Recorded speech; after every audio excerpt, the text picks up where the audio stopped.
নমস্কার বন্ধুরা, শুভ সকাল।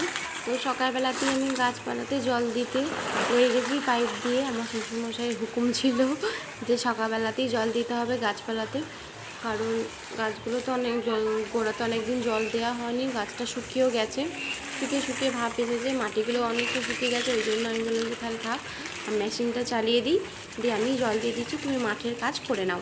তো সেই কারণেই আমি জল দিয়ে দিচ্ছি। আমি একবার দিই, আমি প্রত্যেক দিন দিই না, কারণ আমার সময় হয় না কচি বাচ্চা নিয়ে। তো ওই জন্যই বাবাই দেয়, বাবা দেয়, আমার হাজবেন্ড দেয়। তো আমার অনেক কাজ, সকালবেলাকার কাজকর্মগুলো তো আপনাদের সাথে শেয়ার করব। তারপর এক গাদা বাসন ছিল, বাসনগুলোকে মানে রান্না হয়ে গেছিলো, তো তার জন্য বাসন অনেক জমে যায়, রান্না বান্নার পরে অনেক বাসন কোসন জমে যায়। তো সেই কারণেই বাসনগুলো সব মেজে ফেলছি একে একে। আর আমার ক্যামেরা করে দিচ্ছে আমার জায়ের মেয়ে, আমার মেজো শাশুড়ির বৌমা, তার মেয়ে, মানে মেজো শাশুড়ির নাতনি।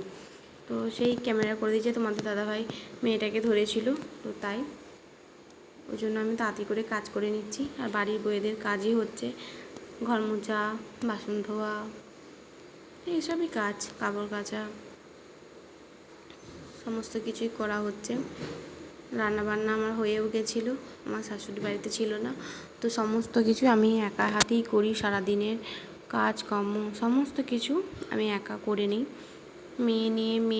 মেয়ে তো খুব কান্নাকাটি করে, তাও মেয়েকে পাশে রেখে যতটুকুনি করার চেষ্টা করি, সমস্ত কিছু দিই, করতে তো হবেই, তাই না।